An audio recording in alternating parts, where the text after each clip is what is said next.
Thank you very much. Please remain standing as we administer the oath.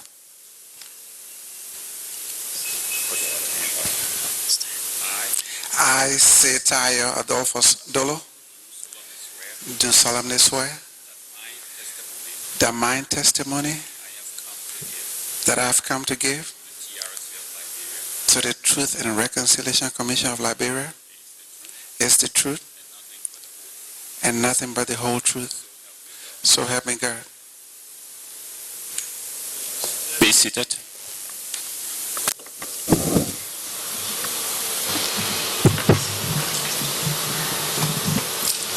Good morning, Good Mr. morning. Witness. Good morning. We want to welcome you very kindly to this session of the TRC public hearings Thank you. and tell you thanks very much for honoring our invitation to come and share some moments with us. Without doubt, I think you are aware that the TRC proceeded out of the Accra Peace Agreement. And this followed a very long period of civil conflict. And out of a desire to understand the conflict and lay the foundations for sustaining the current peace we have and promoting reconciliation and unity amongst ourselves, the TRC was opted as the way forward. We've been conducting the process over a little over 2 years and holding public hearings. And at this stage, we are inviting individuals and personalities who have at one point in time or another participated, who have peculiar knowledge of what has transpired and have information as well as perspectives to share with the Commission and the people of Liberia. You may choose to remain seated or you may use the podium at your left. On my left is Commissioner Gerald B. Coleman. Commissioner Coleman. And immediate at my right is Commissioner Dolope. Next to her is Commissioner Umusila. And then Commissioner Sheikh Kafuma Kane. Sitting next to Commissioner Sheikh Kafuma Kane is our international technical advisor, Sikana to the Commission. And I'm Jerome Verdier. We say welcome. All is yours. Thank you, sir. Mr. Chairman, members of the Truth and Reconciliation Commission, I'd like to say I'm very happy that you've invited me to come. If my memory serves me right, about 7-8 months back, I had personally gone to the TRC to find out why the process was kind of slow. And there I had told the chairman of the commission that if it's this kind of slow and realizing that I had a role to play, I would like to come forward to, maybe help the process, hoping that other people who were involved with the fighting force might come forth. And he said, oh, well, we're happy to know that we will get back to you. So I'm really happy to be here. And to all of you in the audience and to those non-Liberians who are here and those who are not here, I'm really happy to be here. And I think the TRC is a good thing because there are three sides to every story: your side, my side, and the truth. And I think it's the truth that we've all come to be able to say to all of those who are listening to this program. My name is Saye-Taayor Adolphus Dolo. I come from Nimba. My father is deceased. My mother is alive. I started life very young. I went to the Saye-Taayor Elementary School, and while attending the Saye-Taayor Elementary School, I was also privileged to be taught upholstery, that is repairing chairs, There was a Lebanese guy called Sami Jabba who, after school, I had to go to his place to get some training. And I also went to the Catholic Camp School of Dancing. During my elementary years, there was this British lady who had this school that I had to go to after school as a way of keeping me busy. I briefly attended the Cathedral School at the time. It was called the Cathedral High School today. And after my dad passed away, we moved to Nimba, somewhere around 78. And I stayed in Nimba. I attended the St. Mary's High School. I left and went to attend the Dolo Memorial High School, a family school that we had. I graduated from the Dolo Memorial High School, but just about the time I was in 10th grade, because when I was like in 10th grade, I started to do trade between Liberia and Ivory Coast to kind of like sustain myself, because it was my mom and my aunt, in fact my mom and my uncle. So I was basically in trade selling watches. Weekend go Ivory Coast, buy watches and bring in and sell. So for business, I've been around that for a while. Immediately after high school, I got involved seriously in trading. There were a couple of us who graduated from high school at the same time. Some of my friends chose to immediately come to the university. But because I was doing very good with my business trade, I thought to keep my business trade. So sometime in, I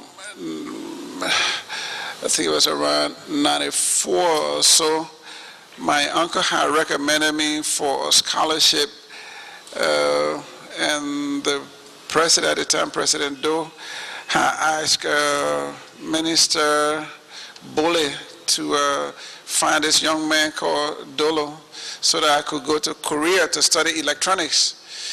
And but my trade was so good, and I wasn't sure if I wanted to trade what I was doing to immediately go to school. So I came to Monrovia around that period, and it kind of started fast, and later on I did not get the scholarship to go to Korea. So in between there, whatever resources that I had doing my business, it was not much to sustain the kind of business that I was doing. So I was considering in between there exactly what to do. And what I had left was around $5,000–6,000, and that was when I bought my first taxi. It was a pony car. I bought it at where we have now, Africa Motors, because I had to stay in Monrovia. So just around that time, I also took the University of Liberia entrance, and I made a pass and enrolled at the university. I've had this fun thing with music as a habit, so I got some musical gears where I did a special recording and sold it, and that's how I started to sustain myself along with the vehicle that I had. And I was kind of doing good in between there and the university. I worked for Mr. Wiles, who is now at the Liberian National Lottery as a DJ at his club. It used to be called the Rocks. So when I left from the Rocks back then, I started to start my own little bar somewhere just around the corner, Carey and Buchanan Street. And then when I started to pull a lot of crowd, there was a lady who used to do business in Liberia called Arlene George. She had a restaurant called Arlene Restaurant.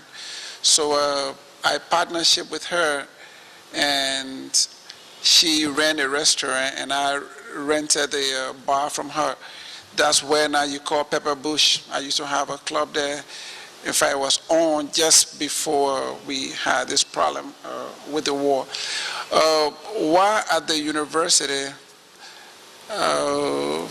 maybe around 87, I'm not sure, maybe if the chairman have a good memory, maybe he will help me. But somewhere around that time it was the year when Wogabi Tapia was a student, also president. I don't know, it was 87 or 88. Sorry. I just need that information. 87. Okay. Around that time, so somebody had told him that there was this young man who was in business and maybe he could help also. And he had approached me, and I was appointed chairman for Social Cultural Affairs Committee at the University of Liberia. There when my student activism really picked up. So in between time, we all had some problem with the government. Sometime, we get arrested, and next time, we are out. So these were some of my upbringing. And there was this time, I really don't remember, but we had some serious problem with the government at the time. So the Liberian Council of Churches that I work with very closely, and the Interfaith, we kind of collaborated on a lot of occasions. So we were invited to go to the Lutheran Church to hold a meeting with the Liberian Council of Churches on the crisis that had unfolded at the time. We were in this meeting when the police special task force van came in, and all of us got arrested. And when we came out, it was myself, Louis Brown, Senator Isaac Johnson, and a lot of our other colleagues. We got arrested and brought to the police station, and we were distributed around. And we went on to, prior to, the reason why, in fact, I cannot really talk a lot about 79, so because I wasn't too mature mentally to remember all of those things about 79. So that's why I'm starting from where I can better manage. So I graduated from the University of Liberia. I have a BSc in economics, and I have a BA in sociology, and I have some other training. Most of the time during the war years that I would go to, whenever I had a time, I always focus on my business. Sometime in 1990, the superintendent of Nimba County at that time, he was Jackson P. We've been hearing these rumors because normally we would leave Nimba and come to Monrovia and won't go back maybe after a year or so when we're in school. But when this whole thing about war started, this was not something that we really thought was really there. Because I had left Nimba, I think in 87, and I did not go back from 87 until the war year. So here I come and call a meeting at the Monrovia City Hall. But prior to his calling a meeting at the Monrovia City Hall, there were some headless people that was in the Daily Observer newspaper, and we were told that those people were people from Nimba. So it was myself, it was another man called George Wilmy, and another called Paul Blair. Paul Blair is now late. So we thought to see how we could get people from Nimba together to see if we can get them somewhere to get situated. So where we have now the Lone Star, where you have the head office of the Lone Star Communication Center, there used to be the head office of the UNDP. So we went and talked to the people there about what was happening to see if they could help us. And in the process, there were a lot of citizens that followed us. So when we got there, they said they were so afraid that they couldn't come out. So they were to stay. We had stayed there when Jackson Pay came and called this meeting, and he told us that indeed it is true that there is war going on in Nimba, and he thought to let us know, since indeed he was the superintendent, from Nimba. And at that meeting, he appointed me as head of what he called the Nimba Student Crisis Management Committee. And our responsibility was simple: to see how we could get the students that were fleeing the war from Nimba to enroll into school here, or to have like an after-school program. That was what we were supposed to do. So at that point, immediately after that meeting, I approached the YMCA to see if they could help to provide some facilities for us. Because back in the days, there was always this competition between Nimba, LOFA, academic competition. Everybody wanted to have, a lot of their people in school. So we wanted to make sure we were not left behind. But then we were so overwhelmed by the task at hand that people took that to mean that those people that were coming out of Nimba as displaced people who were supposed to find a place for them to stay. So we were trying to get people together. I remember we went to ADP, I remember there was a time, in fact, when I even went to Shika from my corner to ask him. I remember he used to live somewhere towards the market, some little street there. If it was possible for us to even use the Islamic school that is on I think it's Rana Street, that's Macklin Street, and all of these discussions were going on.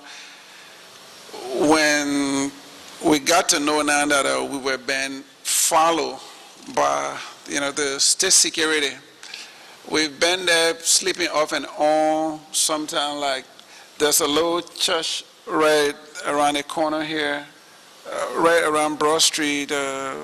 It's an Episcopal, this Kimberly Church.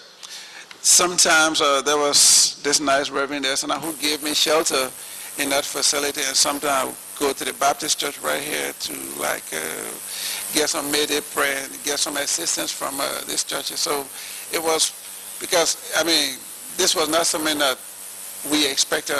This was not one of those things that, we thought was really happening as a student activist. So there was this day we were at the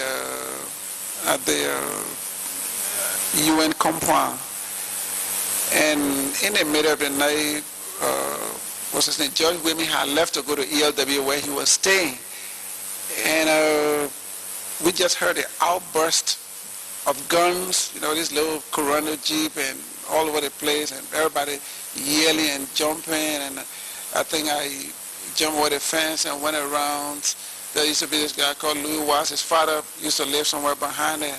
That way I sought refuge. When I came back the next morning when the UN guys came, I think the guy who was the head of UNDP at the time was of Francis Blaine. I think I remember. I think that was the guy who was the head.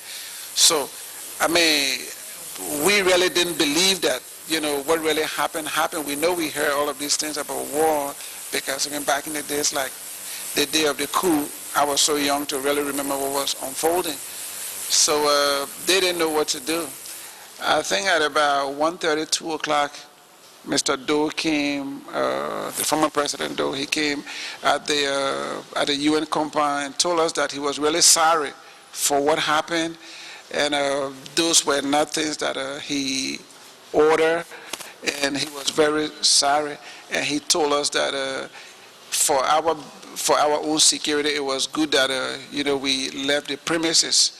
So after he got through speaking, he asked for the person that was responsible for the people being there, and then I came forth and said, well, our brothers, where these people follow us, and we came here, and he said, well, it would be good for you people to leave. So then I told him that, well, we kind of very scared, because if we came to this UN place and this is what happened, we don't know where to go. And I remember he saying, well, it's better that you leave, because if you stay here and anything happens, you cannot hold us responsible. I remember that very well. So after he left, I was in a real predicament, because I was really so young, and all of these people, very older people, were like looking up to me to provide some direction. So at that point, I had sent somebody to the Liberian Council of Churches office. They used to be somewhere on St. or around the 12th Street area. At the time, one Levi Moulton was the president of the Liberian Council of Churches.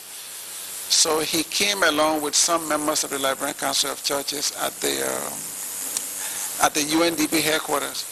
And they were also very surprised at what had happened. They came and brought us some sandwiches with Kool-Aid. And they said, well, they didn't know what to do. So they asked me what I thought. And I said, well, the only thing could be maybe to go to the nearest church, and I think it was him, Bishop Kula, and somebody. So they had all of us in line, and we left the UNDP compound and came to the Methodist church. In fact, it was at the Methodist church that we had the first displays, what is now considered displays. It was where we had the first displays facility. So we came in at the church, and once people knew there were a lot of people at the church who had gathered there, then a lot of people began to come. The next day, I was able to meet one pastor, I think it was one Pastor Allison, who was just next door at the Lutheran church. And I think the Liberian Council of Churches has spoken with their bishop overnight, and they said they were going to allow us to use the Lutheran facilities, so that we had the Lutheran facility. There was a young man from Nimba who was called Dolo. He had called me and told me that the Japanese ambassador at the time had left the ambassador residence with him, and we could also have some people stay there. And that's somewhere behind the Sophie's ice cream place. So we were able to have some people stay there. That's how come we began to establish these little facilities.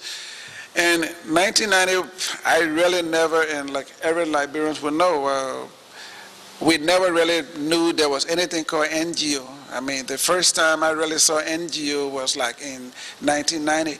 And like a lot of Liberians here would know, back in the days, Liberians didn't really crave to work for the UN, so we didn't really know that UN has so many branches and stuff like that. But then we saw a lot of people, coming in to help.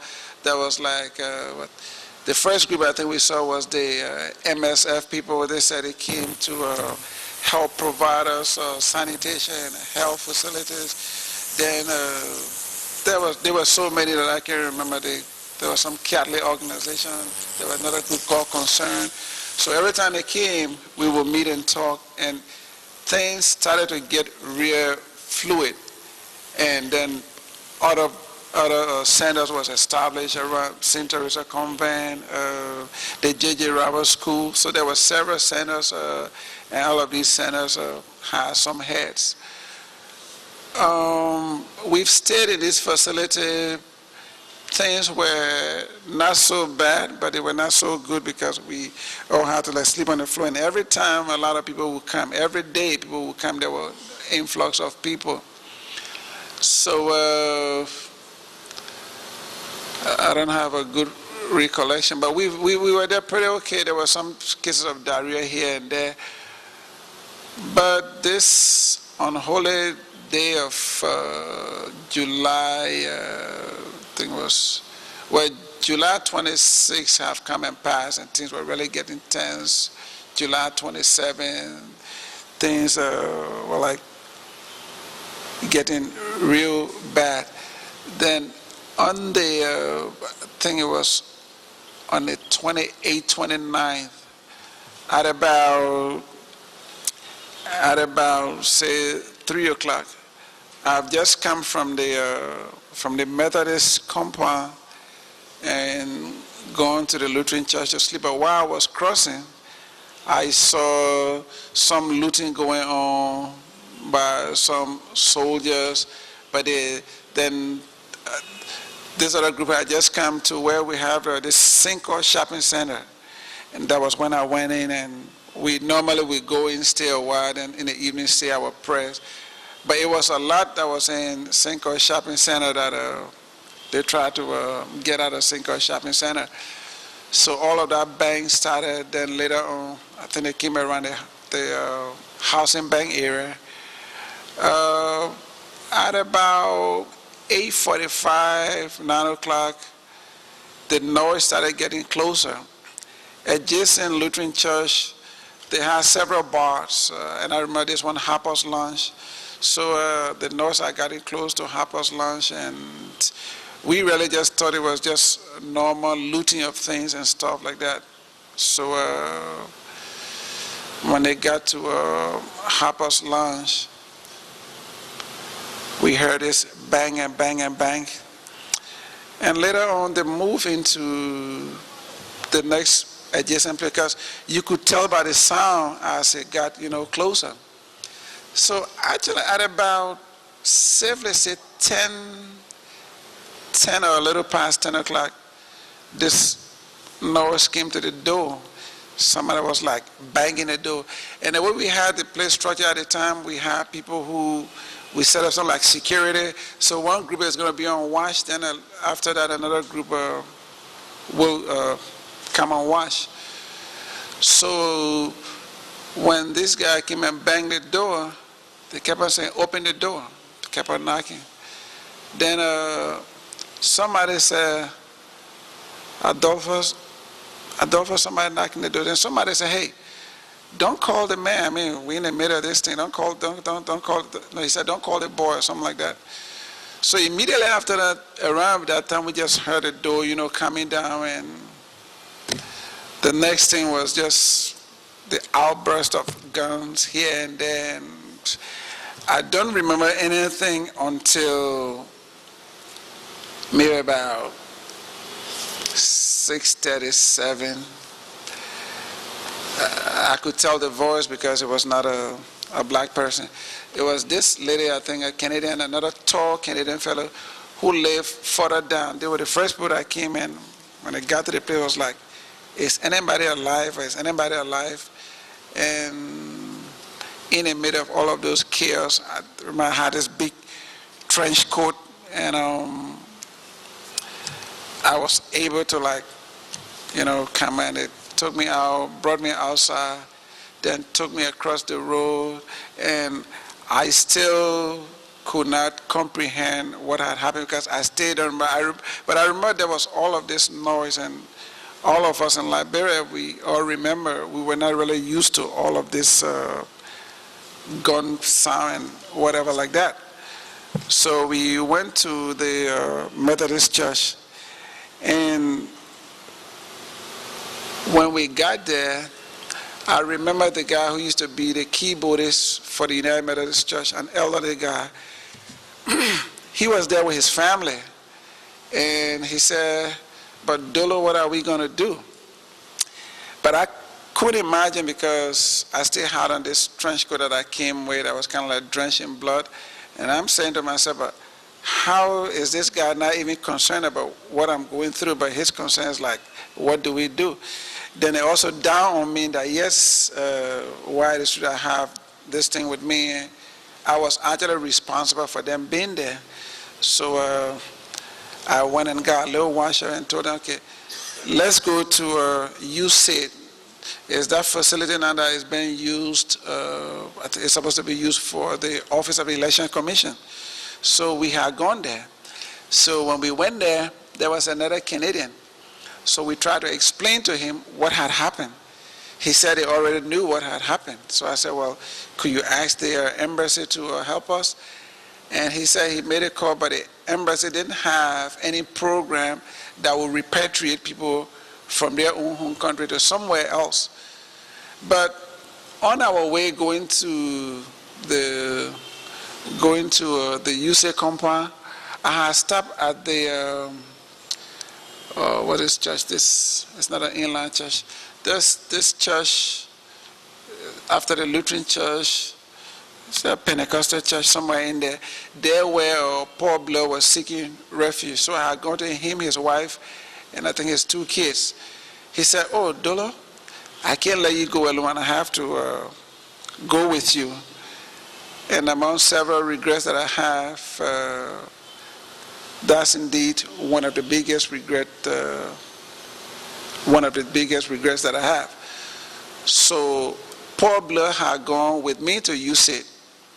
So when we got to USAID, and there were so many things that was crossing our mind. There were several vehicles. Now these people cannot help us. And the thing about this whole war at the time was that little did we know that there was an IMPFL or there was an NPFL. It was, a lot of Liberians that were around, most people who were in the Monrovia side, they couldn't tell. Because there were times you listen to the radio, they say, well, we're sending requests to this person in this area. So you just thought things were really, okay, and maybe it was only at your end. So I said, well, there are some embassies around here. Let me see if I can get to talk to somebody. So when I got out, I was going to the Polish, there used to be a Polish chargé somewhere around the avenue there. So when I was going, I met him. And he said he had heard about what happened. He was trying to figure out what to do. So the both of us came, and then he said we should go to the Lebanese embassy. Headed towards the Lebanese embassy, then I saw these soldiers from the other side of the road heading towards USAID. So he hurried me into the Lebanese embassy. So there where I stayed for a real good while, and I think this was early August. But again, I was there really not knowing what was happening in the outside world, and just about an hour or so, I could hear people singing, and the impression that I get was that they were made to sing, some song in favor of the government. And I'm told in the process, that's how Paul Blair, lost his life, and I never got to see him again. I know for a fact that the school that he graduated from in Canada, they were able through Equip to get to his wife and kids, and his wife and kids are now in Canada where they live. So basically this was my own experience with regards to the incident at the Lutheran church. But what I like to say to you, Mr. Chairman, members of the commission, and you, the audience, and Liberians in the diaspora, that I did not go out of Liberia, out of the country, or to Libya to get trained. I was right here in Monrovia like any other young man, and the war came and met me here. I wasn't a wealthy person then. I'm not a wealthy person now. But like all of my school colleagues who are alive today, some of whom are here today, that I was not in a bad situation that I had to go out there to want to bring war to myself, also. Like I told you earlier, as early as as early as 1983 or 85, thereabout, when I came to do the scholarship thing, that was when I owned my first vehicle. I was so naive that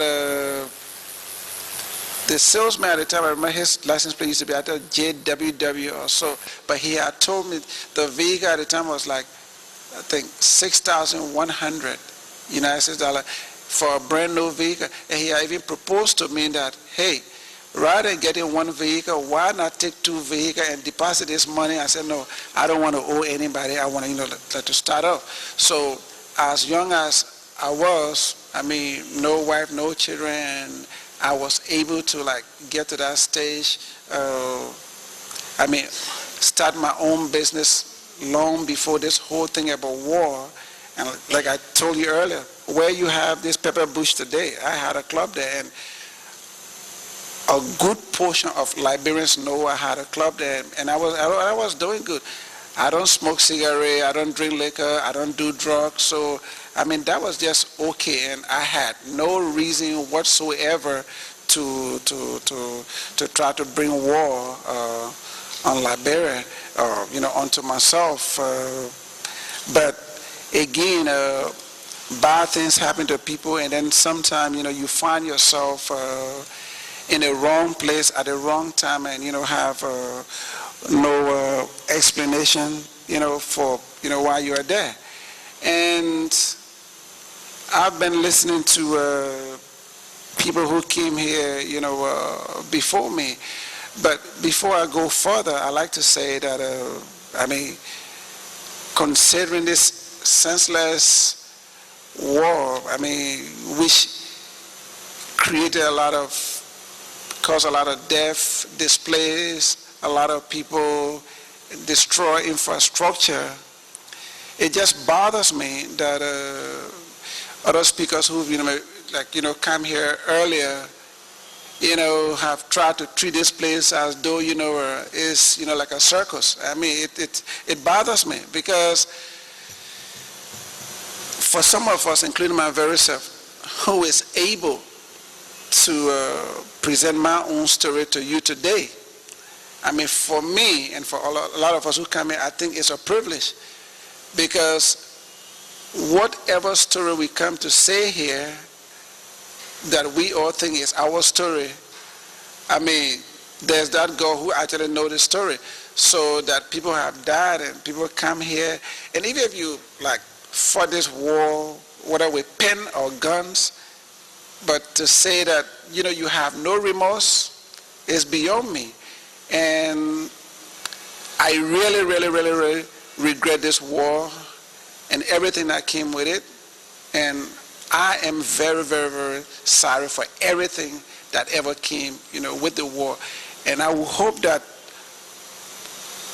us that will have the opportunity to maybe appear, before you, will, takes this serious, because it was really serious thing, that happened, rather than, maybe trying to live in denial. Because, like I said earlier, I am so happy to be here, because in Liberia, perception is a lot. People say things about people that they don't know from anywhere, they've never seen, and I can say for a fact that almost 98% of the people that I encounter from my days as a student activist and from my days of the war, they all stay alive. They are all still alive, and there's no way I can come here and try to pretend as though I'm saying the truth. I will have to say the truth, because they're all over the place and they know me the way they know me. So before I proceed further, I still again like to say to the Liberian people, to non-Liberians, to the commission, that I regret this whole war that was brought onto Liberia, and I am really, really sorry from the depth of my heart. And this is the reason why I am really willing to say the truth. And I didn't really bring a document like that, but everything that pertains to the war that I know about and everything I've said earlier, chances are that I might leave, one or two things out. And just in case I do, and there's something that that I don't know, I would like for you to ask me everything and anything that is from who I sleep with, who I don't sleep with, anything, everything that that I don't know after my statement. I would be, happy if you can ask me, because it's not really possible that, I can remember, all of these things. Like, as a young man, we always went to E.J. Raw building to do talent show. We were here when we were doing this Pan-African Plaza. We saw the Duca and several buildings, the SKD Sports Complex, that just got repaired. And all of us saw these things got destroyed right in our very eyes. And what about commission or omission? You come here and say you don't have a regret or you're not sorry? I mean, like I said, something have to be wrong, because look at how far back, this war, has sent us. And I don't think this is something that, anybody ever pray for. But going towards how I got involved with the war process. I had sought refuge at the Lebanese embassy for a little over 2 weeks after the Lutheran incident. But then I could tell from in there, it was just this 4-foot wall, but I could tell from in there that things outside was not really pretty.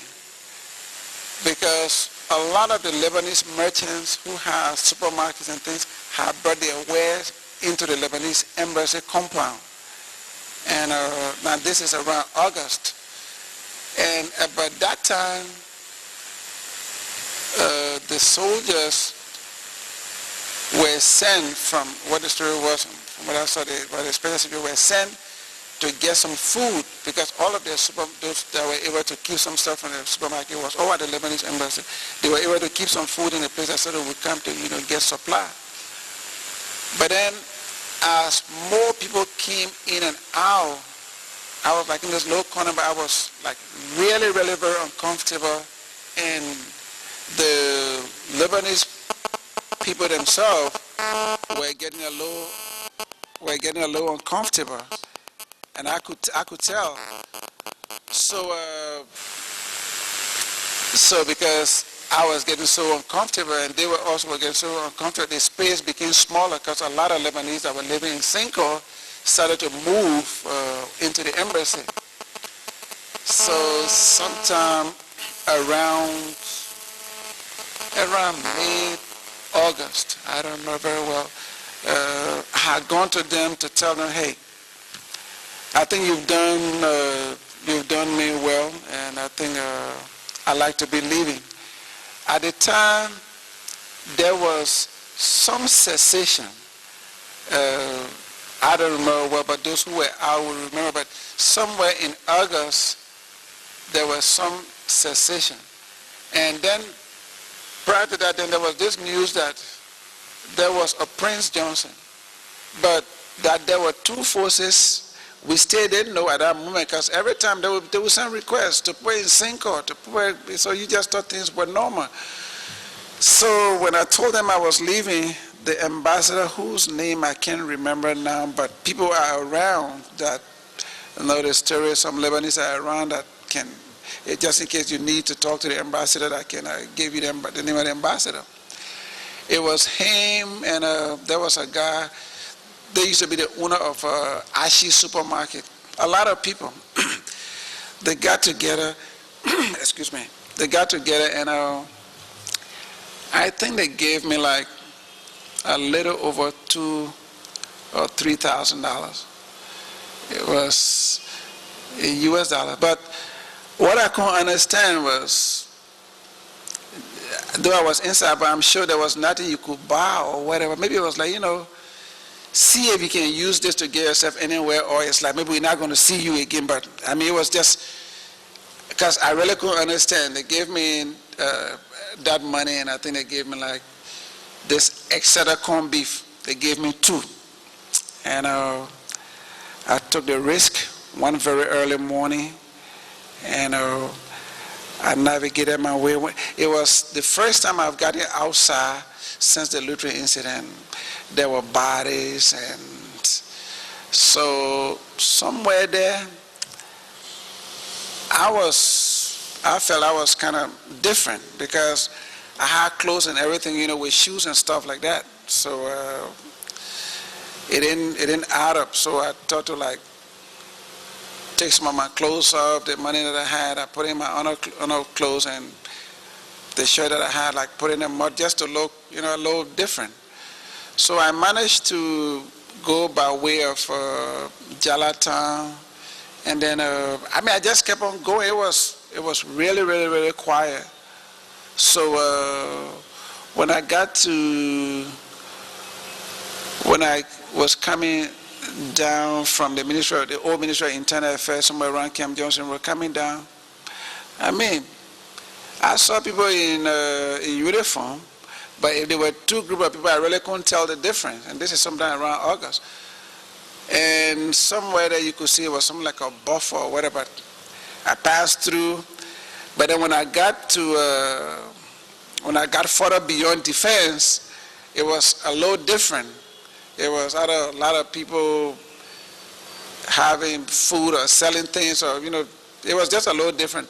So the first thing that I did was I walked and went to the embassy, to the U.S. embassy, and tried to speak to a friend. But when I got there, what I was told was that that friend was out of the country. So then I left further to go towards Waterside. But there, with all the money I had, I was still hungry, because everything I came across was really like butter, the box butter and things like that. So those were not things that you would eat when you were hungry. So when I got to Waterside, because I spent a good bit of my life in the military barracks. My father was a soldier. So he was always commanders in the various military barracks, and there where I grew up. So when I got across the bridge, there was always, they said, well, there were Gio people, the Manon people. So I'm like, well, that I come from Nimba, I would fit in easily.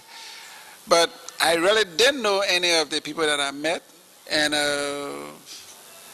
even the Gio that we speak is a little different.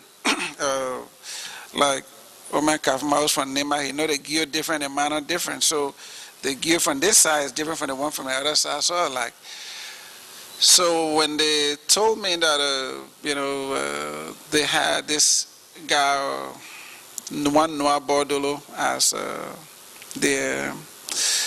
one of their big guys. So I know Noah from the university when he had his own situation. So then they said the commander was Prince Johnson. I said, well, very good. If the commander is Prince Johnson and he came from the army, my father, I'm sure, trained him. So let me see if I can go to, see him. And I waited there for a while, and later I started to trek. I walked and went across the bridge, and every time I went, there was a lot of soldiers, fighter, whatever they were. So I went, and luckily I met Mr. Johnson around the Carway Junction. And indeed, I must say to all of us here that I'm grateful to some extent to Mr. Johnson, because he also helped to save my life. So when I met him, I went to him, and because I've given up. I didn't really care now what happened. I went and introduced myself to him that I am the son of the late Major D. Pius Dolo, and he said, oh, he started to sing a song that he said my father taught him while he was in the army. Now this was past going deep now into August. So he said, well, okay, can you drink? Take a drink. I said, no, Chief, I can't drink. I'm hungry. He said, well, we ain't got food here. You want to eat? Let's go to the base. I said, yes. I was really, really hungry. So when I got to Kawa, that was different from what I've ever seen, because I was used to being on a conventional military base, but everywhere there was guns here, and I was just really confused. So I went into his compound, and when I got into his compound, And the normal thing anybody would think is that when somebody bring you to their house, they might say, sit down and, the rest of it. But I got there as though I didn't even exist. And I really didn't see him. So I was in the yard and they told me to join the ladies to help them in the kitchen. So I got there, and his yard was like this compound that, you won't take a step without somebody asking you something. And I was just really different from, the people that I met. Some of them, it was like their first time coming to Monrovia, and, so I was just there like that. And it went on for a couple of days. So these guys would come and say, but why this man always doing among all the women here? What is he doing here? This man's supposed to be, over there fighting and stuff like that. And every time they came in, then they were always, so I was really uncomfortable. And they thought to show me weaponry in there. And I think because it was on August, I think it was around August 20th, when a group of guys were going towards Fender area. A lot of these guys who came couldn't drive, never saw a vehicle before, so a lot of the casualty was accident. So going towards there, they had a very serious accident with this truck, and there were a lot of wounded people. And then they took them, I think, to Island Clinic. Then there was a guy who was either ground commander or whatever. Then I think from the Dixville area, they said MPF was attacking, and they just came and said that they needed all the men to go, and that was exactly how I got involved with this IMPFL thing. And from my incident at the Lutheran Church and coming to the IMPFL base, I really never wanted to die. I really, really never wanted to die. And I would do anything to stay alive because there was just no way out. So I went into that fight, and I came back looking very, very confused, very stupid, because it was just a lot of noise, and it was like my real first experience. And when I came, they said I couldn't go back to Mr. Johnson's house. Instead, it was like a big compound, so I had to stay in one of the place they call barracks anyway. But meantime, this money that was given me from the embassy, I still had it with me. So there's this lady that I still remember. I went to her and said, hey, this is the money that I have, and I'd like for you to keep this money for me. So she took the money. So every time there was some fighting or so, they would pick me up and we would go. And I remember on August 24th, they said NPF was trying to overrun the Freeport area. So that was really my very first major battle, So we went out there, and we were able to contain the situation. And I think it was around that same time that the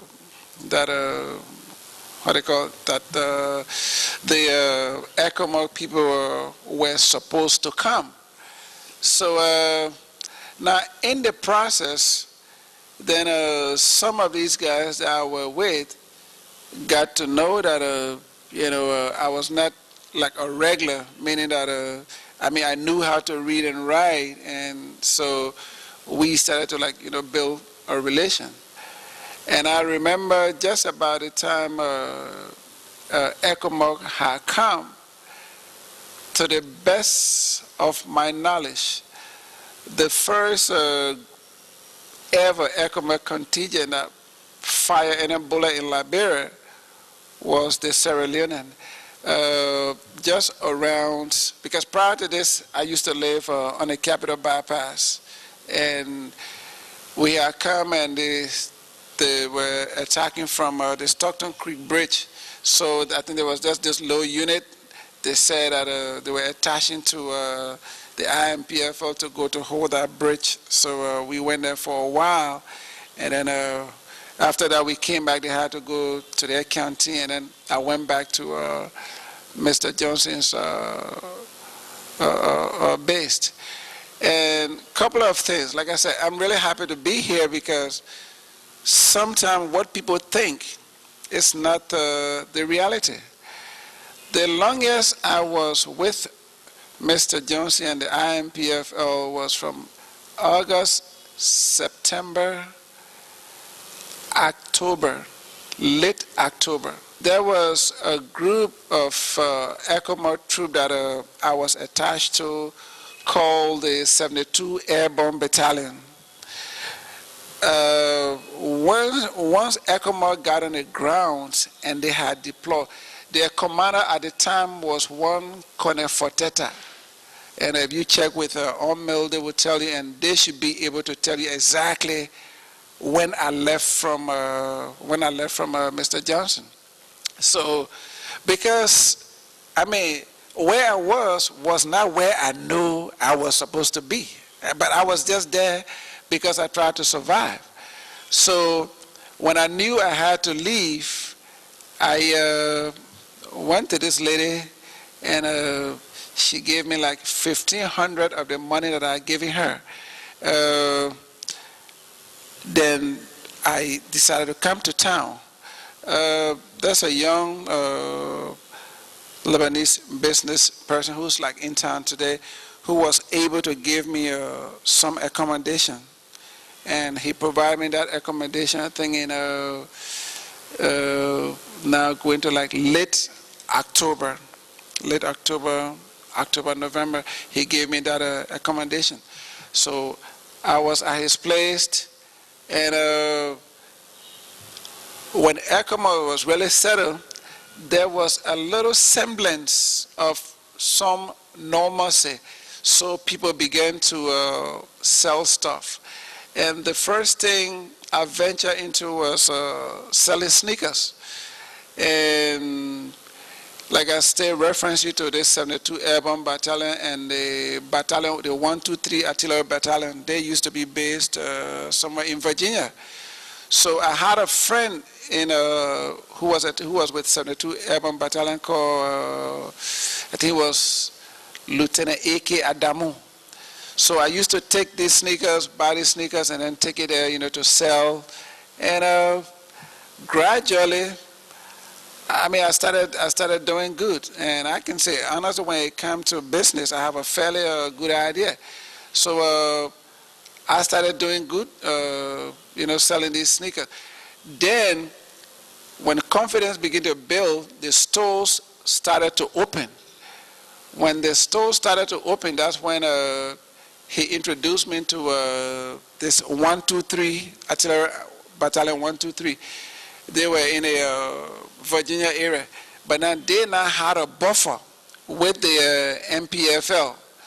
So the MPFL guys would come to the buffer and they would interact. So they said, these are your, so I went there this time and they said, but these are your brothers, and they spoke Gio and I spoke Gio, and we chatted a little bit. So we started talking to one another. Then they would bring coal because they were not allowed to come on this side. They would bring like charcoal, and charcoal was in demand in Monrovia. So I would get a charcoal for them and then, come and do trade. So gradually, there was this looting thing, people breaking into stores around here. So this idea of organizing this private security or so, came about. So in early November, I started my security outfit that is now known as North Star. besides right security service, there's no security service, there's no current security service that operates in Liberia that is older than the firm that I started. So just about that time, I started providing some minimum security. I had some ex-police officer who come to like work with me to set up this outfit. Around the same time, I also took a place on Gurley Street from one Mr. Butler. Now it's called the fast food place. I had a nightclub right up there. So basically, that's how early I started, and gradually, I was doing I was getting there. I think like in 91, when the club was like doing good, I left and went to the States to get some stuff for my club. I went to the States in 91 and came back, and things were okay. Sometime around 91, I got a contract with the electric company, LEC, and that contract was paying me about, I think it was around 218,000 Liberian dollars a year, and 33,000 US dollars a year. And that was around the end of 91, or so. So I didn't really have the need to try to like destroy what I was already doing. Then I also had another contract with the Catholic diocese in Monrovia. I was given a contract to provide security for almost all of the Catholic diocese in Monroe, almost all of their facilities, from Don Bosco to the head office and all of their facilities. And that was, a very good job. And even as I speak to you, the Liberian Electricity Corporation is indebted to me to the tune of 230,000 Liberian dollars and a little over 17,000 US dollar. But whenever there was a semblance of peace, I was always sticking to my business, because that's basically what I knew. And those who knew me then and still know me now, that is what I really know, and that's there where my strength was. I was sometime in late 92, just prior to when this octopus came out. So I had done my security patrol that night, and in fact, by this time now, I have moved to Gardnersville. Was this bullet? Not Kesali Bullet. I moved to Gardnersville, where they were doing this. The old man was Mr. Dayu. He had a house there. Just when you pass by the bridge, when you pass by the Stockton Creek Bridge, where they got a new pin factory somewhere around there, I moved there where I was staying. Now, I've done this security patrol. Then I came, there was one supermarket called Dibani Supermarket somewhere on a Benson Street. I stopped there and did some shopping. I came here around Sheila Cinema. I met some friends and I started to speak to them. And while talking, there was some guys who came. I remember one of the young men, they call him Jimmy Carter. He's still, I think, in the police or so. He came and said that they had come to arrest me. And I said, why is that? He said, well, you are needed at defense. I said, but when I was fighting, I used to be with the IMPFL, and I'm not with them anymore, and I'm here, and I mean, I don't work for I don't work for the Ministry of Defense. So if somebody want to see me, I would rather go to the police or maybe to NSA. So, well, let's go to NSA. So we went to NSA. When we got to NSA, there was really nobody. But I used to have a friend, I think he's late now, one Jensen Wulewu. The both of us were studying economics together. And we used to go to his brother's place somewhere in Painesville to study. And his brother was called Big Boy, a very big, heavy-set guy. So when we got there, I saw Big Boy. So when I saw him, I was kind of happy. But what he said later on did not make me happy. I heard him say, well, look, let's blow this man off here and we say that the rebels did not came. And I had no idea what he was talking about. So they took me and brought me to the Ministry of Defense. I came to the Ministry of Defense, and the irony was that there was a guy who was working with the Defense Intelligence Service who I had employed earlier as my chief of security. He was called Kati. So I was like, but man, what's going on? And I mean, he couldn't say anything. So it was him and the guy who's now the current head of NBI. He was also with this guy. So they took me, undressed me, and took me to the post docket. But I really didn't know why I was there and how I got there. So it would seem to me that people started to make calls. And when they started to make calls, the next day, I was taken out of the post docket and brought to the Ministry of Defense. So there I met the late Minister of Defense, Kesali, who said, oh, Mr. Dolo, this is you? I said, yeah. I said, but why here people say you causing problem around here? I said, I have no idea what you're talking about. So he said, okay, well, you can go. So they took me, then I went to the Deputy Minister of Defense for Operations, who was at the time the current Minister of Defense, Mr. Brandon Samoka. And what I heard him say was, look, man, something happened, we try to give you some protection, but okay now, you can leave. But I was really, really, really nervous. I was so nervous because that was not something, that I've thought about. So I went to the FCIB then, the FCIB bank, and I got whatever letter I could get out of the bank. I got out they got me in the morning, I went and got whatever letter I could get. The next day I was on a plane. I left from here and went to the States. That was one of the protracted period that I spent out of here. I was in the States when there was all these several presidents that it has, the several interim government. I was not in Liberia when Mr. Taylor and when Mr. Taylor came to Monrovia.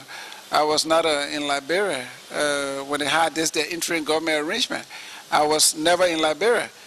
I had planned to come to Liberia around 96 when I knew for a fact that all of the big warring faction heads, were in Monrovia. So I came to Monrovia sometime around 96. When I came, ECOMO was like all over the place, and I think I was here about 2 or so weeks when this April 6th thing came about. I used to, and while I was away, my security outfit was still functioning. There was this landline. I was in touch with them. So I just came to start my business. When I came back, I was still trying to do my club and still trying to do my business, just to live a normal life like any other person. So this day, I'm leaving my house from Gardnersville, and when I got on the road, because I knew that Ulimo was predominantly Mandingo, and the MPFL was predominantly Mana and Gio and other tribes combined. So when I got on the road, from what I got to know later, that the April 12, the April 16 has started from around Cinco. So I was in Gardnersville, and like all of those years out of here, I couldn't hear the gun sound around the Gardnersville area.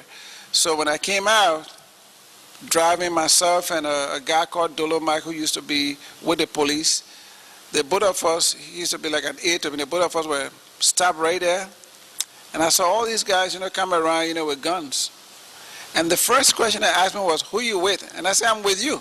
They said, then let's go. So when I asked Dolo Mike to come, they said he couldn't come with me.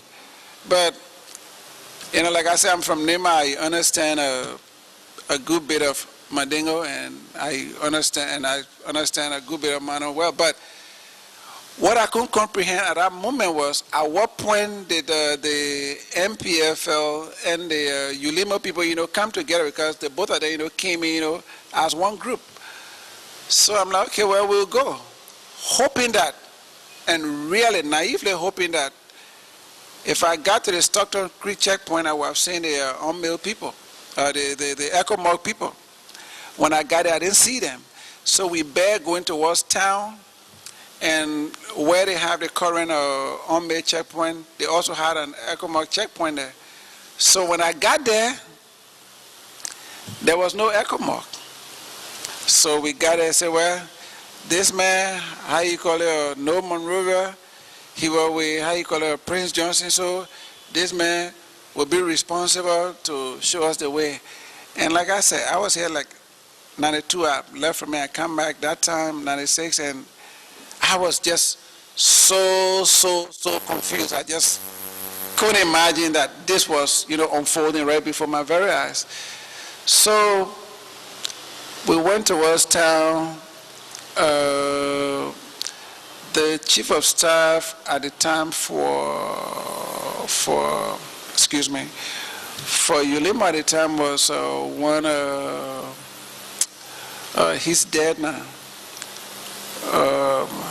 His name starts with a D, but I will come to the name later. Dumuya, that was his name. So we had, but he was a little articulate. So we've gone to town, and they said, well, my responsibility was going to be from Center Street, where they used to have this Monrovia bakery. And I was like, saying to myself, I didn't tell them that this is Monrovia bakery, this is the barracks. That's how, but I went there. It was mixed group, people from the Ulimo side and people from the MPFL side. They all merged, and I think because maybe this guy, like I was introduced to him, that I knew Monrovia and I could speak a little bit of English, so he told me that I was going to be responsible for that. So I've stayed there like 1, 2, 3, 4 days, and the days kind of like go into weeks. So this day, Dumuya comes to me and say, look, I'm happy about what you're doing, and I'm impressed. I gave you a handheld. In case of anything, get in contact with me. I said, yes, sir. So he said, but what code, do we come up with?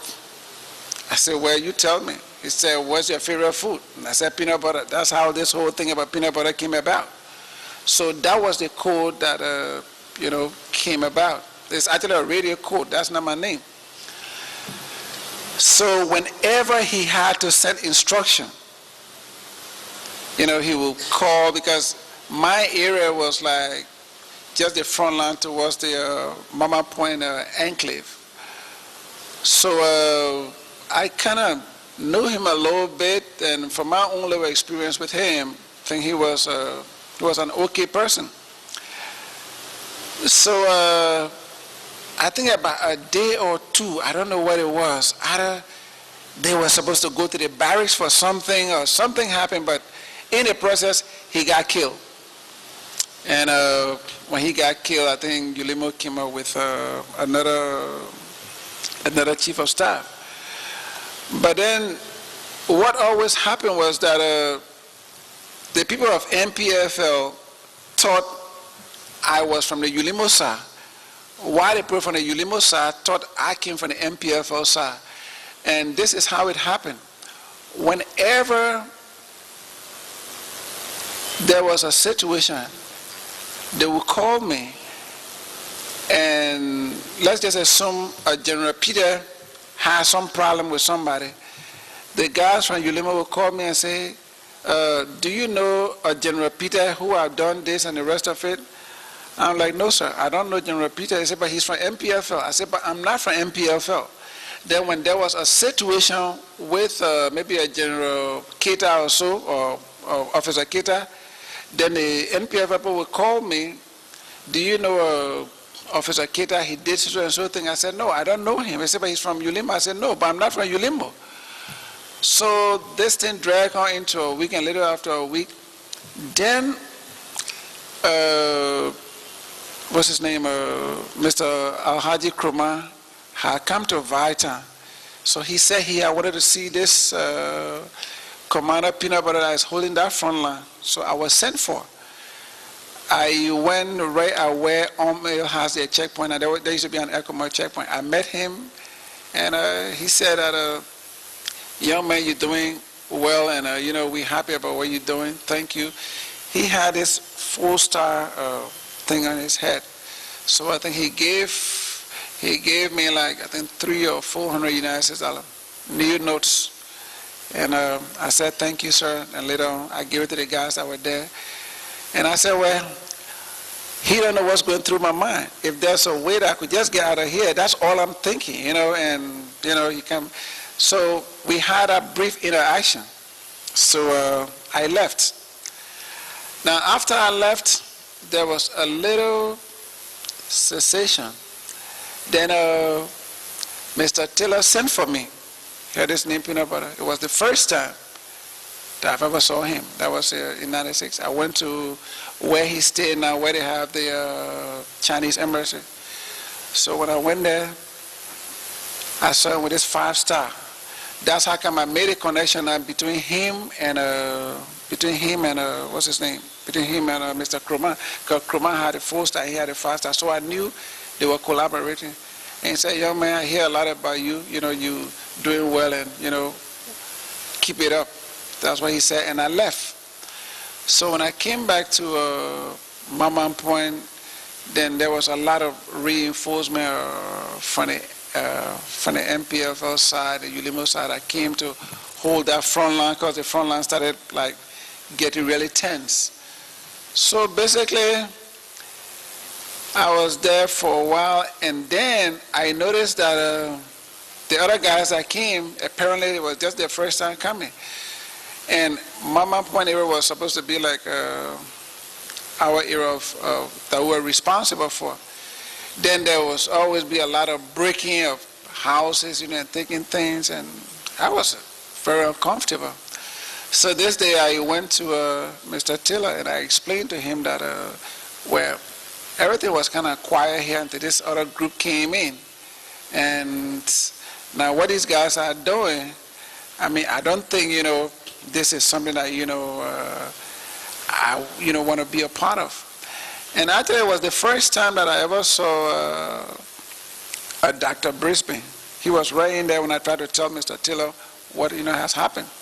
So, you know, he called me and he said, so young man, what's your name? And I called my name.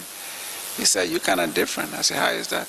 He said, well, I mean, we don't really have commanders, you know, coming, you know, to make this kind of complaint. I said, well, anyway, this is me. I'm already in front. There's other two things. How do you know survive? You know, I died. So Mr. Taylor, from what I saw, did not take kindly to what had happened. So he sent for this guy and tried to tell him that this is Monrovia, this is not in the bush, but he left. Unfortunately, this guy who was the commander of that group also got killed, I think like the next day, somewhere around the Greystone area. So immediately after the war, I think it took like 3 or so weeks or 4 weeks, but immediately after the war, I was so terrified, I left and went to the States. But what happened then was that I had already shipped my stuff because I was moving back to Liberia. So when I went back to the States, I was there for a little bit, a month or so, and I couldn't start all over again. So I'm like, well, come to think about it, I have seen Mr. Taylor, I have seen Mr. Krumah, and I don't think I have any problem, with the both of them. So let me go back. That's how I came back to Liberia, and then started my business. In fact, follow through on my business.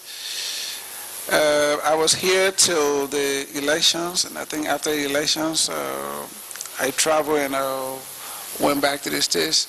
And I was always in and out, maybe 2 months here, 3 months there, 2 months here, 3 months there. And when this war or so started off in Lofa, and that I went to join an IMPFL or an NPFL was never the situation.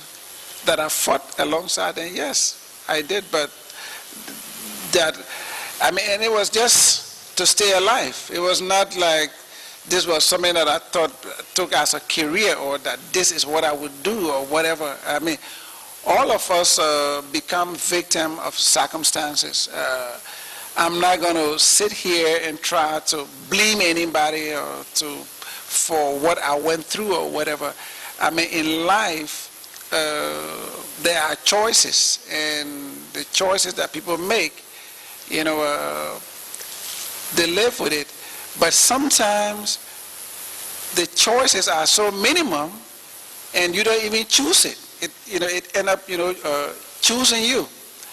And basically, that was like my active involvement with the MPFL at the time. So after the election, things were normal.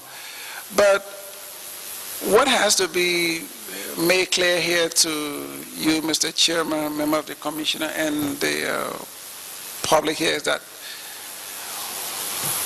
more especially war situation, once you are associated with a war situation or with a warring group or whatever, whenever there's a situation, you will always be called upon.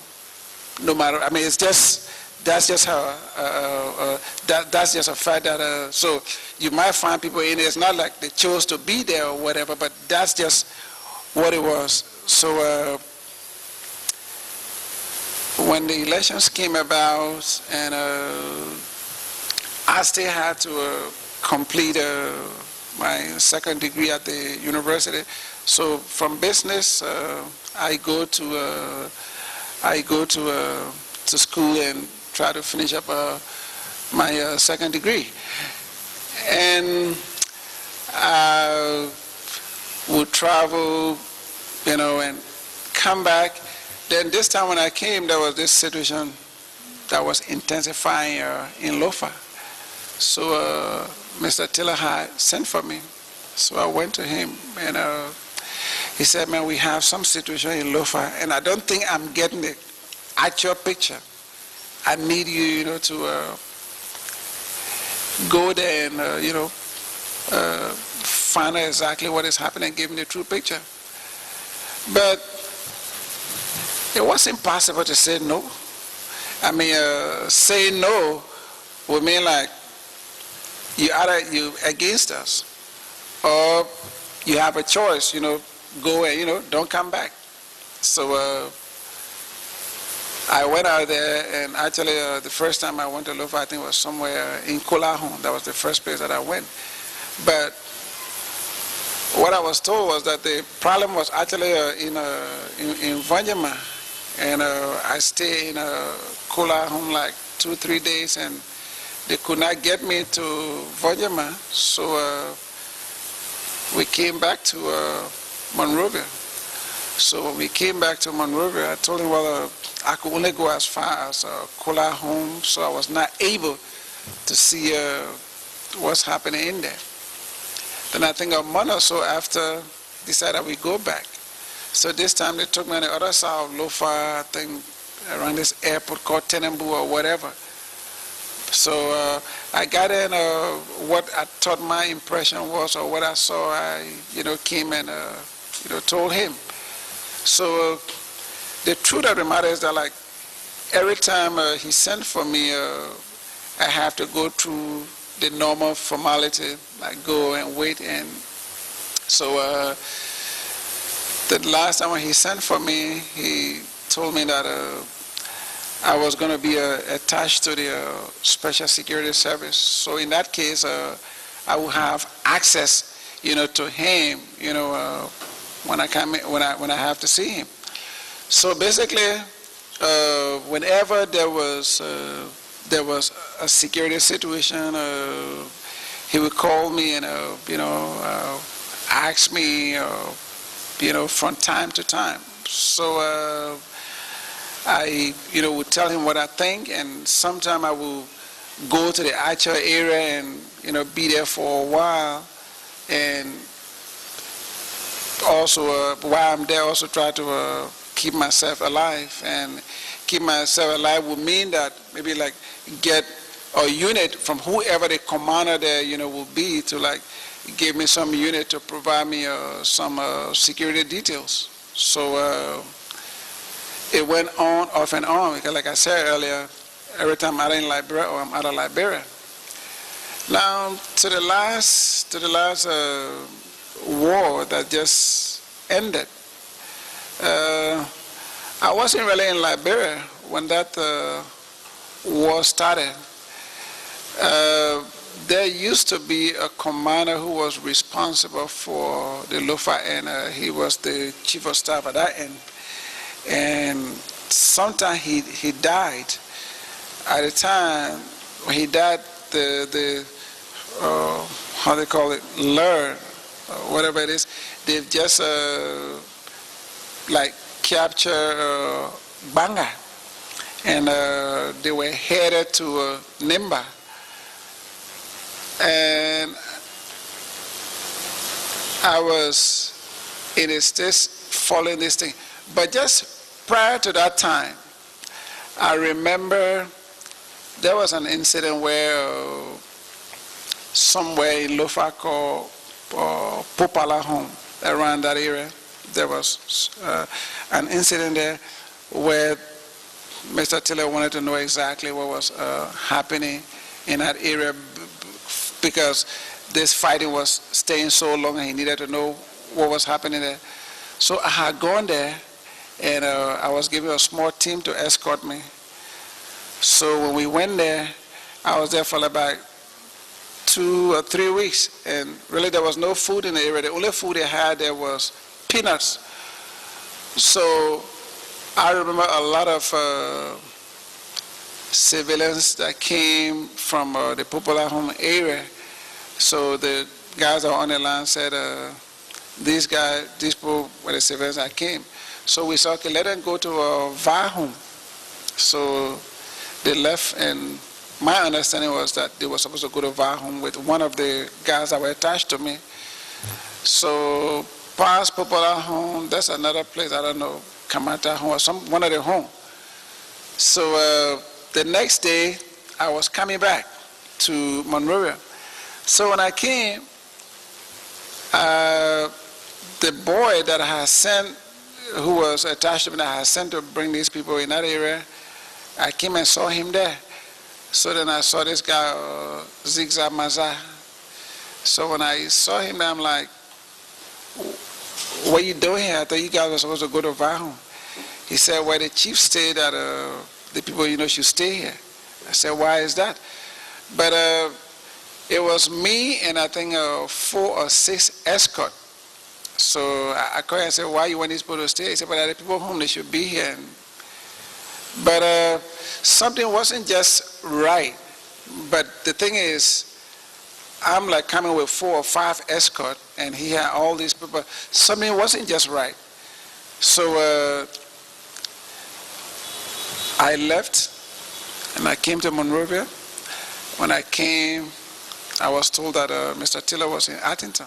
So I went to Arlington. I told him what I have seen, and I explained to him that this guy, Zigzag Mazar, there were some people that were supposed to come to Vahu, but the escort that I sent with people, I saw the escort, and I didn't see the people, but he claimed that that's the people's home, and I don't think that's how it should be. If I have an instruction from you, because that's how it works. When you have an instruction from the presidency, because at the time, again, it was not the MPFL, it was the government of Liberia. So if a president sends somebody, that person, I think, is a direct emissary of the president. So when you give an instruction, people should be able to follow that instruction. And I told him that. He said, "You sure this is what happened?" I said, "Yes." He said, "Okay, I will send for the man." So first he called Benjamin and told him that, Benjamin Yete, and told him that this is what Peanut Butter says happened. Can you have this guy come here? So this guy was sent for, and I'm not sure if he was sent back there or so, but that was just what I remember that incident. So then when this guy had died, I was saying that why this last war that we had, I wasn't in Liberia, I was in the States and seeing this thing on the TV. And I remember I think it was the Ivorian foreign minister who came on, I think it was CNN, to say that Liberians were going into Ivory Coast. And every time I called people here, I was told that that really wasn't the case. So I came to Liberia, and when I came to Liberia, Lord had already taken a banga, and they were like going towards Nimba. And Mr. Taylor did not ask me. I remember I went to him because we've had some discussion where he had told me that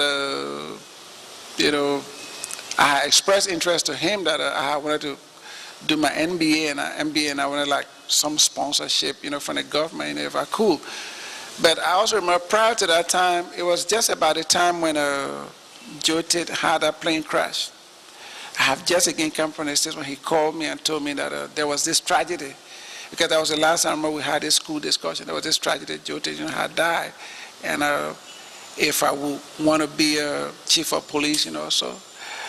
And we sat and had a very frank discussion. I told him that, I didn't want to go that route. I still wanted to, stick to my plans to, go to school. And I was really, okay with that decision, that I made. And a lot of people are like, "Oh, why you didn't take it?" But that was really my own decision.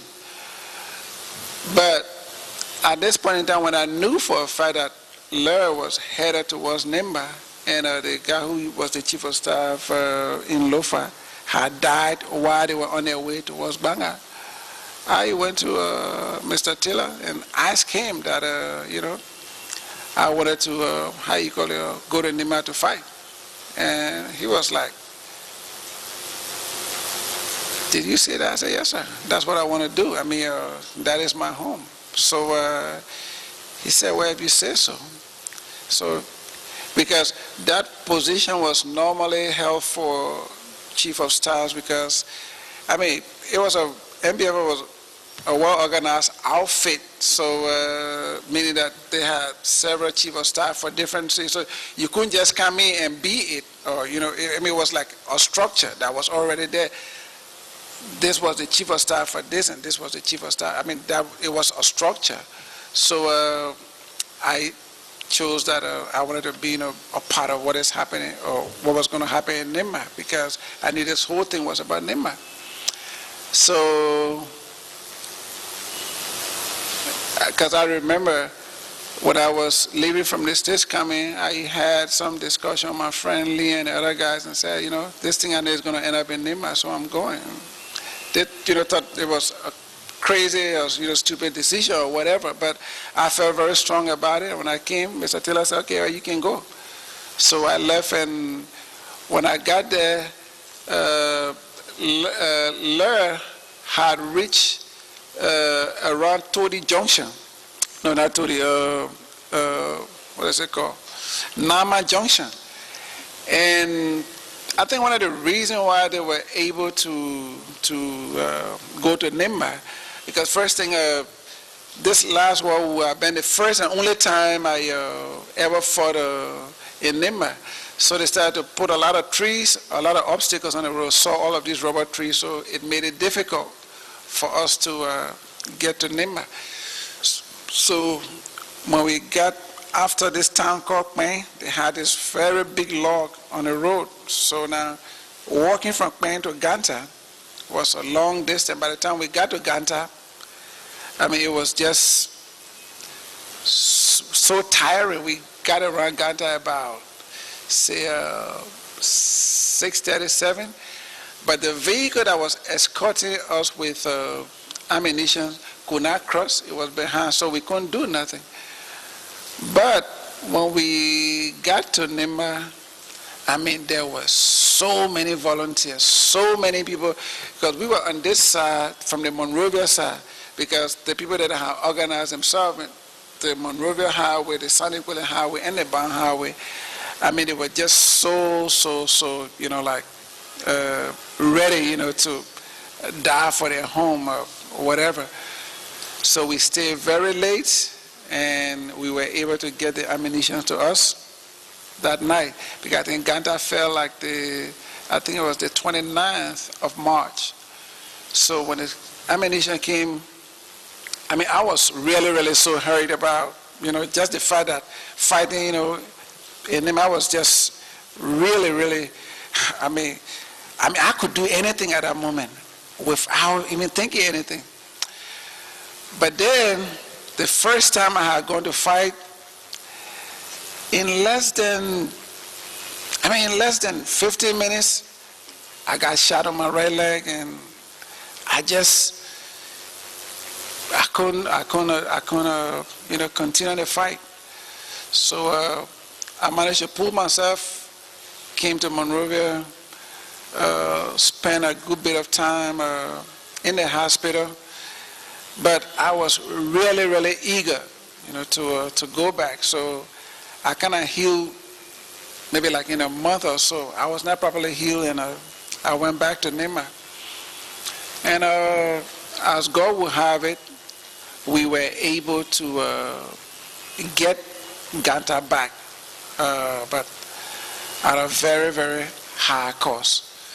Because the reality was that when we like kind of got Ganta back, Lerna would go into Guinea, and then we'll begin to launch this 82, and I think to some extent 102 mortars from inside Guinea. So it went on for a while, and there were times when I was really tempted, you know, to ask, because as at that point now, I was responsible now for, how you call it, coordinating the effort in Ganta. So as at that point, I was so constrained to like go, but then we didn't even have enough, you know, men, you know, to hold our own ground. So when it got to the point, because from Ganta to Guinea in the border would be like from where I'm sitting to the church right there. So if you were firing from this side, it would definitely go into the Guinean side. So I think when the Guineans knew that Lur could not come back again, so the other told them, don't come back, don't cross the border.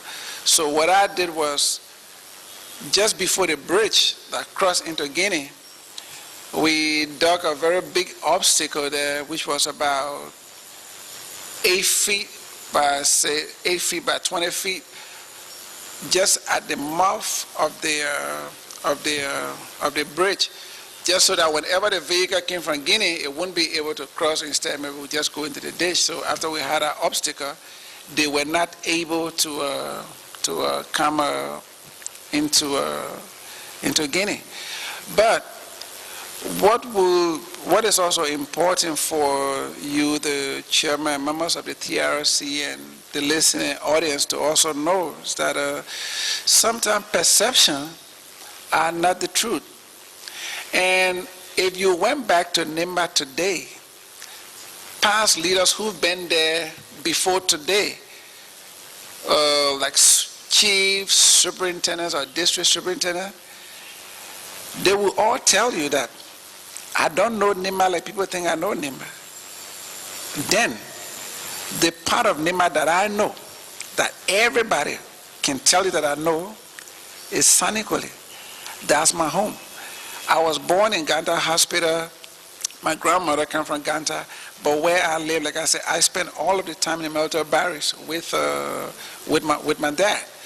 And if you even met the city mayors of our various cities today, the first time in their life they ever saw me was in 2003. The first time, I mean, they are all alive today, even prominent citizens, some of whom are representatives, some of who work in government today. They will tell you the first time they ever saw me in their whole life was in 2003.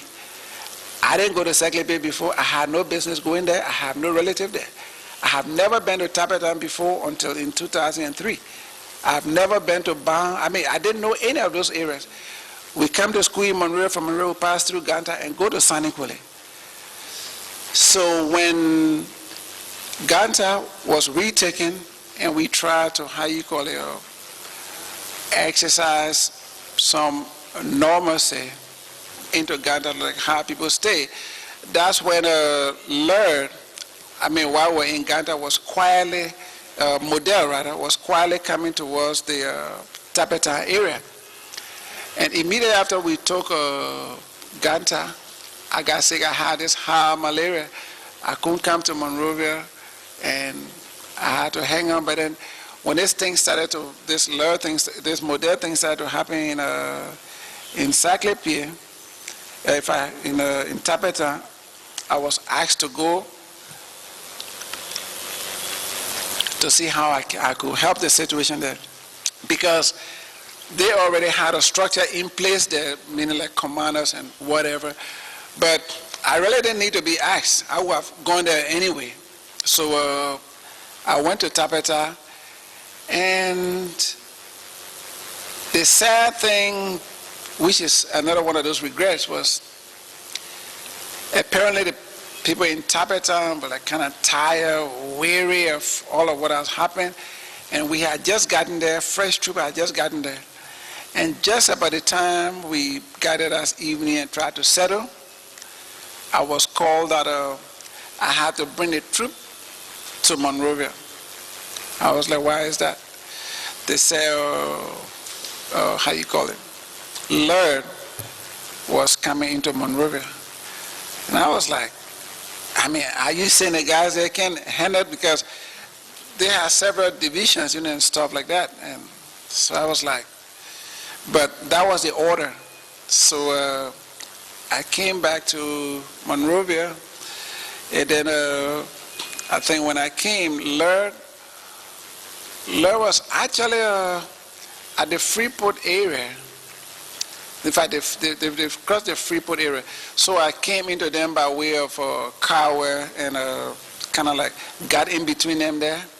And some of them were, but the whole thing about this militia thing is that at some point you don't know who your foes are, you don't know who your friends or your enemies are. So when I got in between them, after a while, then they kind of came back and regrouped. Then they started to push me now towards town, towards Logan Town area, somewhere around there, going towards what they used to have, Lipco or so. So then because we got a kind of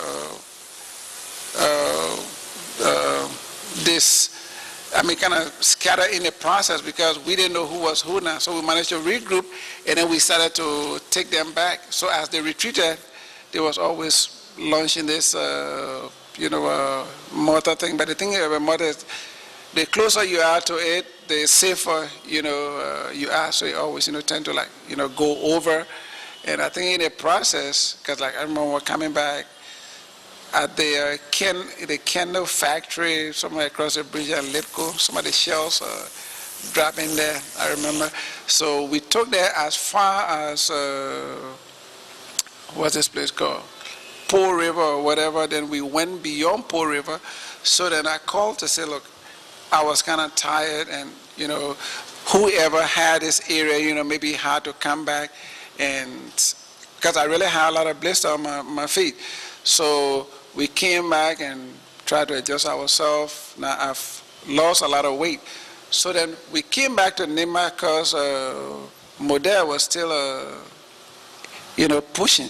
They've taken out half a tapeta and coming towards some village I can imagine. So we went there and we tried to push them back. Then we took them into Tapeta and beyond Tapeta towards Kwendi and towards an area called Bloodiala. Then I got another call again that Lur was coming back again. Lur had come back again, so we still had to come. So then we came back. But then with the pressure and I started to come from Model, I, just took the decision and said, and in fact this time when Lur came, we took them now to the junction between Bomi and Kipma, somewhere around there. And so I said, well, this was how far I could do. So I immediately after that, it's normal like an operation that maybe will last for about, depending on how you're committed to, maybe about a week or so. So we took them back, and then I went back to Nimba again. So when I was in Nimba, Moderna has come as far as Tapetan Hospital. So then we try to push them back. Now within that time, Banga used to be a safety area. Now Lur came now and took Banga. So now I could not come on this side, and I couldn't go towards the other side. So Lur started to head towards Nimba on this side. So we had to work something in a way that in the morning I was going to be, my attention was going to be with Lur. In the evening, my attention would be with Model in order to try to coordinate those men that were there.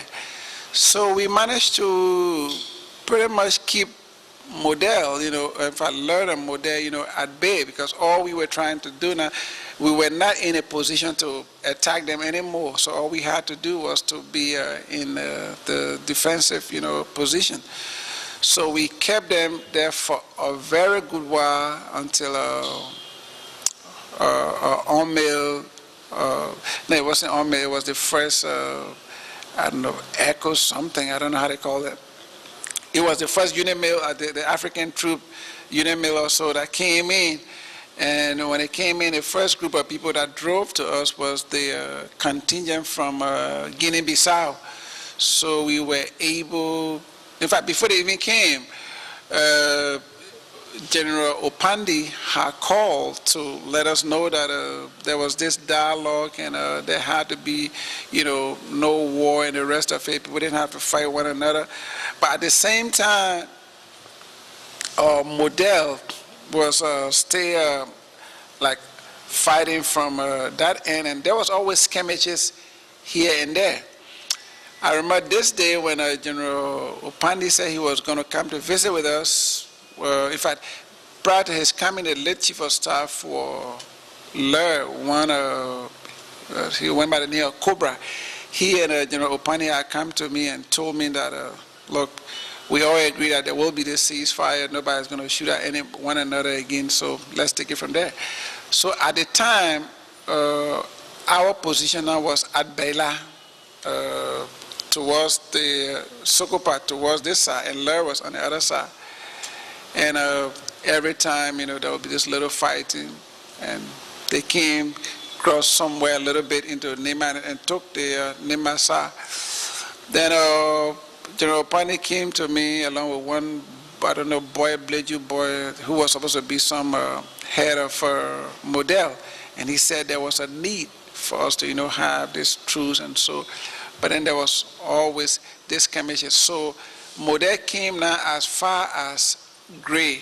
That was their last point. And Lur was just a little past Sokopa. So basically, that was my own interaction with these two warring factions. These two faction, like IMPFL and MPFL. So I stayed in Ganta until there was this normal, when things started to get normal. And prior to my coming here, I wanted to find out from the TRS because I did not follow all of the hearings about maybe people might come in and make some allegations, and and I was opportune to have followed through on some of what I heard, and I can say to all of you here and to the Liberian people that what was said, I mean, it's so untrue because they never happened. And I just give you an example why they were so untrue and why they never happened. There was a situation whereby somebody said that I was involved with the death of Stephen Daniels in 1990, and there was some incident in Kipma in 1990. And I can tell you that with the MPFL, you can ask the entire Monrovia or whatever. I mean, in 1990, I didn't even know MPFL then. My first ever interaction with any of these warring factions was late in August when I met Mr. Johnson here. So how it could not even been possible for somebody from Mr. Johnson's side to go to the MPFL? That never ever happened. That was just one amongst several things. And there was somebody who said that I was in Grand Gita and I stopped people from crossing the border to go to Ivory Coast in 2003. And the last Model commander and the only Model commander I met, frontline commander that was fighting was Juan Gigbo. And when I met him, he had already taken over Gray. When I went to fight in Tabata, MPFL was never ever in Grand Gita, so it's not even possible that I would have been there. And if this commission for some reason would like to check my travel pattern, I can provide you my travel pattern. It never changed. Liberia, like before, it used to be Liberia, Ivory Coast to the States, Liberia, Ghana to the States.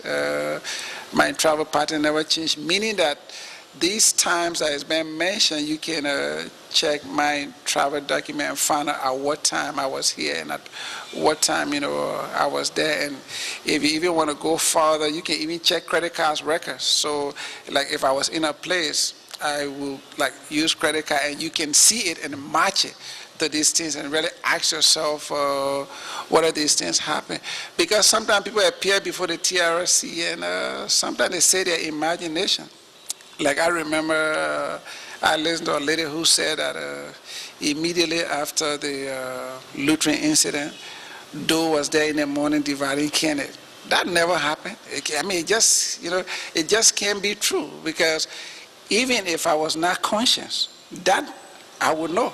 It really never happened. I don't mean no disrespect to any of the witnesses or whatever. It would just be a good thing if people really say what they know. And And one thing that I didn't even hear somebody say, but the fact that they didn't say it don't mean that maybe it would not be said or whatever.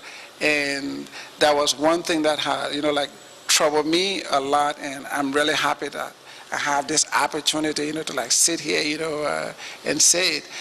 I remember early in 91, there used to be a group of young men, a colleague of mine who was at a university called Nimba.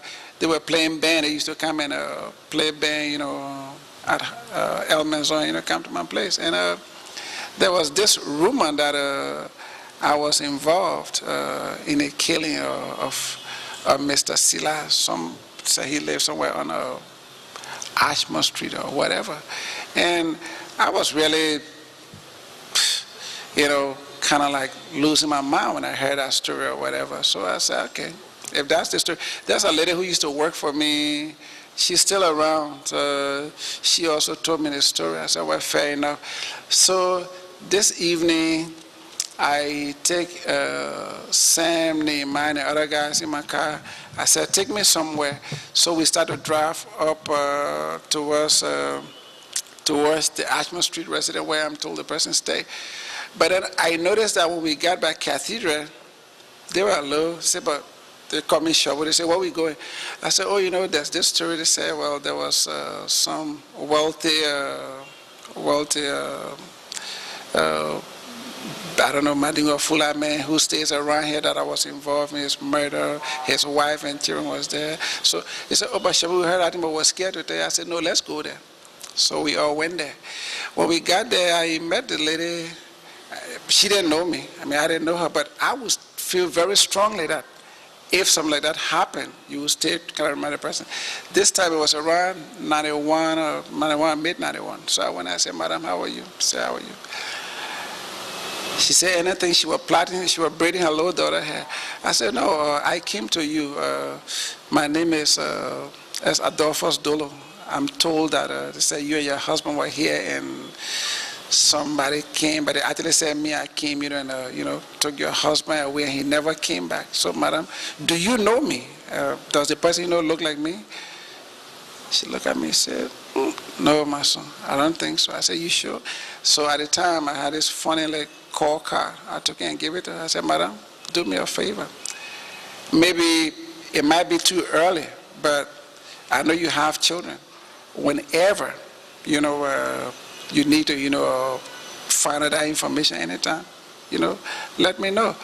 And all of what I've given you, I know you're going to ask questions later, but all of those people who track my from here, there, yonder, they are alive. And all of this story I'm telling you, so like, this is exactly what I know, and this is what I can remember as my involvement in the situation we had in Liberia for the past couple of years. So I'd like to say to you, thank you for having me. And I'd just like to stress here that at no point in time have I survived from war.